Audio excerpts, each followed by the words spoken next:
Hello my dear students, আমি Sohel sir গণিত ক্লাসে তোমাদের সবাইকে স্বাগতম।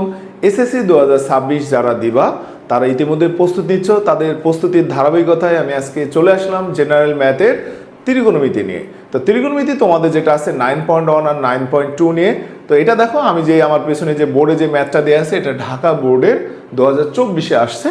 তো এটা তোমাদের যেহেতু তোমরা ইতিমধ্যে ত্রিকোণমিতি সম্পর্কে তোমাদের যথেষ্ট ধারণা হয়েছে, সূত্রগুলো তোমরা রিভিশন করছো, তারই ধারাবাহিকতা দেখো আমি বইয়ের ম্যাথ না করে তোমাদেরকে সৃজনশীল প্র্যাকটিস করানোর ট্রাই করতেছি। এবং তোমরা আমার ইউটিউব চ্যানেল গণিত বাবাতে প্রতিনিয়ত এই ধরনের প্রশ্নের সম্মুখীন দেখবা যে না, আমি এই ধরনের প্রশ্ন তোমাদেরকে ট্রাই করতেছি সলিউশন দেওয়ার জন্য। তো দেখো আমাদের এখানে ক নম্বর প্রশ্ন, ধারাবাহিকভাবে আমাদের যে গাইড বই আছে, গাইড বই আপনারা ফলো করেন, বিভিন্ন টিচারের কাছে পড়েন।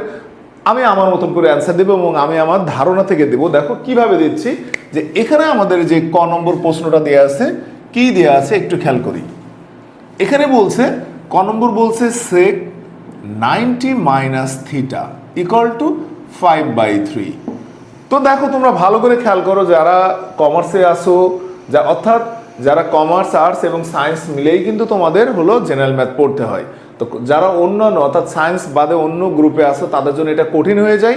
তোমাদের এই সুবিধাটা আমি সোহেল স্যার এখন থেকে তোমাদেরকে ইউটিউবে আমি আমার এই ধরনের প্রশ্নের সলিউশনগুলো দিব। দেখো সেক এখানে আছে, বাট এখানে সেক কত ডিগ্রির মান 5/3 আমরা জানি না, এটা ক্যালকুলেটরের মাধ্যমে জানি। তো উইদাউট ক্যালকুলেটরে আমরা এটা ট্রাই করব। বলছে এটা দেওয়া আছে, আমাদেরকে সাইন থিটার মান বের করতে হবে, সাইন থিটার মান। তো আমরা সবাই জানি সেক 90 মাইনাস থিটা, যারা অন্য বিভাগে আছে তাদের জন্য এটা কঠিন। 90 মাইনাস থিটা অর্থাৎ এখান থেকে যদি আমরা ধরি এই হলো প্রথম চতুর্ভাগ, 90 মাইনাস অর্থাৎ আমাদের এই সেকের অ্যাঙ্গেলটা হলো প্রথম চতুর্ভাগে আছে।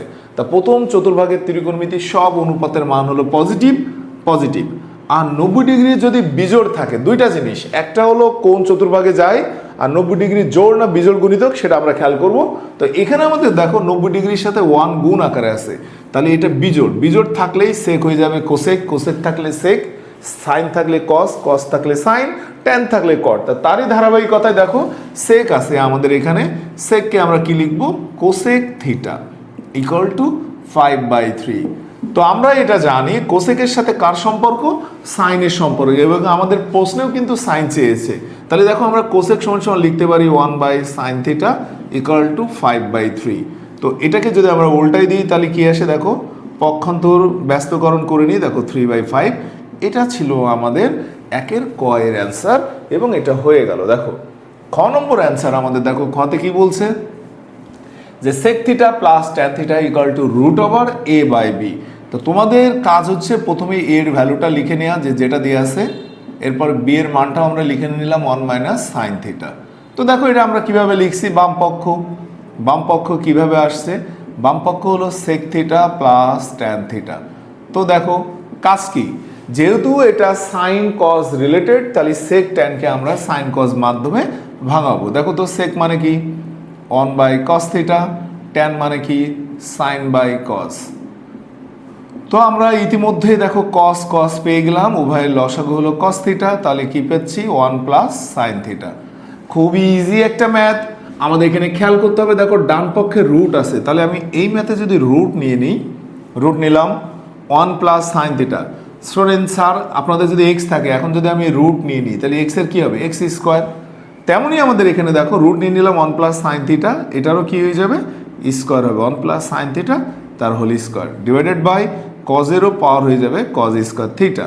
তো আমাদের ভালো করে খেয়াল করতে হবে, আমাদের a/b, a হলো 1 + sin থিটা, b হলো 1 - sin থিটা। তাহলে কজ স্কোয়ার থিটাকে আমরা ভাঙাবো কিভাবে, 1 + sin থিটা তার whole square, cos square theta মানে 1 - sin স্কোয়ার থিটা। তো এখানে তোমরা ভালো করে খেয়াল করে দেখো 1 + sin থিটা, যদি আমি হোল স্কোয়ার নিই 1 + sin theta, 1 + sin theta divided by a square minus b square. a square minus b স্কোয়ারের সূত্র কি, a + b a - b। তো যেটা কেটে যায়, মনে করো এটা আর এটা কেটে যাচ্ছে, আমাদের থাকছে কি 1 + sin theta divided by 1 - sin theta. তো ভালো করে খেয়াল করে দেখেন আমাদের সেই কাঙ্ক্ষিত ফলাফলটাও চলে আসলো, অর্থাৎ ডান পক্ষ চলে আসলো a/b। এটা ছিল আমাদের খ এর ম্যাথ। কত ইজি একটা ব্যাপার ছিল, তোমরা একটু ভালো করে খেয়াল করে দেখো। শুধুমাত্র আমাদের বেসিক এবং ক্যালকুলেশন যদি আমরা ভালো করে ঠিক করে রাখি তাহলে আমাদের এটা সহজ। তো দেখো গ নম্বর, ধারাবাহিকভাবে গ নম্বরটাও অ্যান্সার দিচ্ছি। গ কি বলছে, b minus cos theta equal to 0 হলে থিটার মান নির্ণয় করো। এখানে বি কি দেয়া আছে সেটা আমরা একটু লিখি। বি দেয়া আছে 1 মাইনাস সাইন থিটা।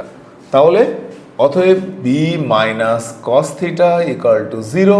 তাহলে বি মানে কি 1 minus sine theta minus cos theta equal to 0। তো তুমি এখানে কাজ কি, যেহেতু এটা 3 তার রাশি, তুমি যে কোনো দুইটাকে এক পাশে রাখো, বাকিটাকে আর এক পাশে পাঠিয়ে দাও। মাইনাস কস থিটাকে আমরা ওই পাশে নিয়ে গেলাম। দেন এখন আমি বর্গ করে দেব 1 মাইনাস সাইন থিটা তার হোল স্কোয়ার, এই পাশে কি কজ স্কোয়ার থিটা। তো দেখো তো এটার সূত্র কি, a minus b whole square, a square minus 2ab plus b square. তো ডান পাশের সবগুলো সাইন, বাট বাম পাশে কি হয়ে গেছে কস, কসকেও আমরা সাইনে রূপান্তর করতে পারি কিভাবে, 1 মাইনাস সাইন স্কোয়ার থিটা। তাহলে এখানে দেখো আমি যদি সবগুলোকে এই পাশে নিয়ে আসি তাহলে আমাদের কাজ কি, সাইন স্কোয়ার থিটা নিয়ে আসি আমি, sine square theta plus sine square theta 1 কেটে যায়, তাহলে কি থাকছে মাইনাস 2 সাইন থিটা। তো এখান থেকে আমাদের দেখো 2 সাইন স্কোয়ার থিটা থাকে minus 2 sign theta equal to 0। তো ডিয়ার স্টুডেন্টস, আমরা ভালো করে খেয়াল করে দেখো, এই লাইন থেকে 2 সাইন থিটা কমন নিয়ে যায়, 2 সাইন থিটা কমন নিলে সাইন থিটা মাইনাস 1 থাকে, দেন সাইন থিটা ইকুয়াল টু 0 অথবা sign theta equal two sign theta minus 1 equal to 0। তো দেখো সাইন কত ডিগ্রির মান 0, সাইন 0 ডিগ্রির মান 0, আর এখানে আমাদের আসছে sine theta equal to 1, sine কত ডিগ্রির মান 1, 90 ডিগ্রি। তোমরা ভালো করে খেয়াল করে দেখো, এই ব্যবধিটাই কিন্তু আমাদের উত্তরের একটা তারতম্য তৈরি করে। যেহেতু এখানে থিটার মান দেওয়া আছে 0 সমান বা 0 থেকে বড়, 90 সমান বা 90 থেকে ছোট, তার মানে আমাদের এখানে উত্তর দুটাই হবে, থিটার ভ্যালু হবে 0 ডিগ্রি অথবা 90 ডিগ্রি। তো তোমাদের এখানে যে ব্যাপারটা, আমি যদি এখানে এই দাগটা না দেওয়া থাকতো তাহলে আমাদের 0 ডিগ্রি হতো না, যদি আমাদের এখানে 90 নিচে কোনো দাগ না থাকতো তাহলে এই দুইটার কোনোটাই উত্তর হতো না। আবার যদি শুধুমাত্র এই দাগটা থাকতো, 90 নিচে দাগ থাকতো না, তাহলে আমরা শুধু বলতাম থিটার ভ্যালু হচ্ছে 0 ডিগ্রি। তো এভাবেই তোমাদের আমি ধারাবাহিকভাবে একটা একটা করে সৃজনশীল দেওয়ার চেষ্টা করব। তোমরা সবাই আমার ক্লাসে জয়েন হয়ে যেও, আমার ক্লাসগুলো দেখবা, বুঝবা, ট্রাই করবা এবং আমার সাথে তোমরা থাকো আমার গণিত বাবা পেজে। সবাই ভালো থাকো, সুস্থ থাকো, দেখা হবে আগামী ক্লাসে। সে পর্যন্ত সবাই ভালো থাকো, আল্লাহ হাফেজ।